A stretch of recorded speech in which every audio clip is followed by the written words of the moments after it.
Samurai, the Japanese warriors of medieval and early modern Japan, be as sword wielders as focused on honor as they are weaponry. Vikings, ferocious fighters known for their successful invasions and shameless rape and pillaging. What would happen if the two met in combat? Hello and welcome back to Life's Biggest Questions, the channel that brings you answers to a wide breadth of questions from science, politics, pop culture, history, and even altered reality. I'm your host Rebecca Felgate, and today I'm asking, what if a samurai fought a Viking? Before we slash our way into this video, I just want to ask you guys who you would put your money on. Let me know in the comments section down below, and also let me know why you've made that choice. Also, while you're down there, why don't you leave a thumbs up on this video and share it with a friend who loves a good battle to the death. Okay, samurais were the key fighters of the East, and Vikings were the major players of the West. What would have happened if these lads met in the battlefield? Would there be a clear winner? Samurais were basically born into their status. Rather than just meaning warrior, samurais were a whole class of people. If your parents were samurais, you would be too. Basically, this would mean that you'd be trained to fight practically from birth.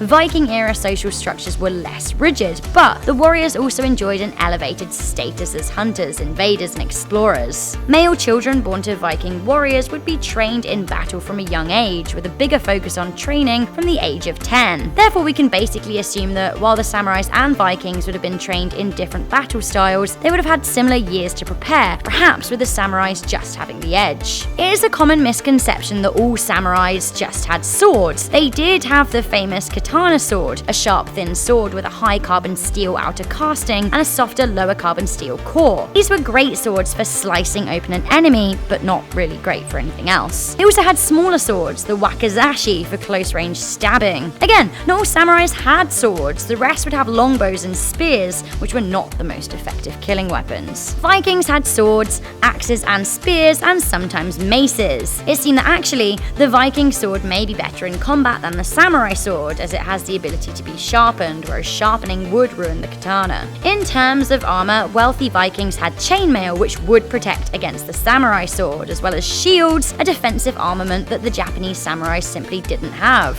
Both samurai and Vikings had helmets, and wealthy samurai warriors would have kozan, a rudimentary chainmail sometimes made out of iron, but more often made out of leather. A samurai's armor was weighty for them, at around 66 pounds if wearing the iron. While the body armor could be much of a much depending on how wealthy the warriors were, the Viking shield would likely have vexed the samurai, and perhaps could have given the Norsemen the edge. Samurai mainly trained to fight against people with their own fighting styles, which may confuse them if they met an axe-wielding Viking who was trained to fight whatever crosses his path. Vikings were notoriously big and bulky, often around 6 foot tall and muscular, whereas Japanese samurais were smaller and more lithe.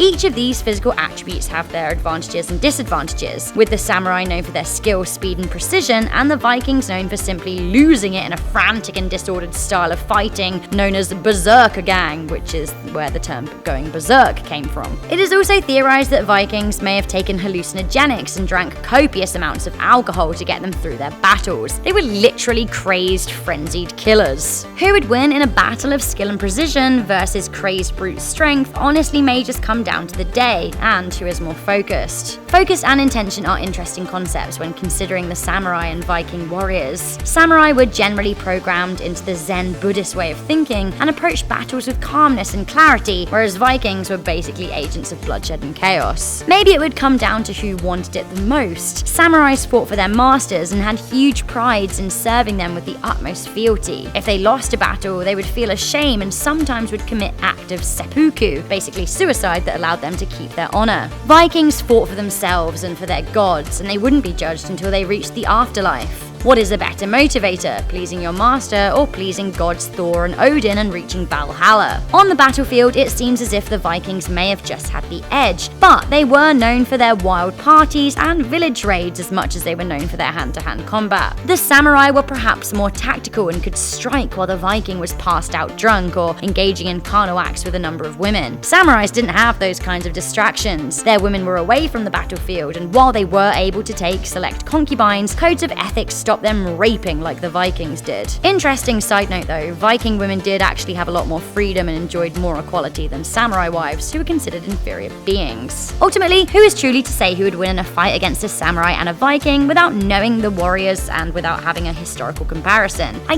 guess I'd put my money on the Vikings, but I just don't know. Perhaps if the pair, who did share a small slice of history between the 8th and 10th centuries, did meet, the worldwide politics that have come from battles and invasions over time may have looked a little different. What would have happened, for example, if the Norsemen invaded further east rather than west? The furthest they ever got was Russia. Well, as we broach a whole other question, it is time to draw this one to a close. Why don't you guys let me know who you think would win in a fight, a samurai or a Viking? I really look forward to reading your comments. Thank you guys for tuning into this video. Again, don't forget to leave us a comment, and while you're down there, why don't you click on that thumbs up button. For now, I'm your host Rebecca Felgate. I'll catch you in the next video, but until then, stay curious, stay alert, and never ever stop questioning.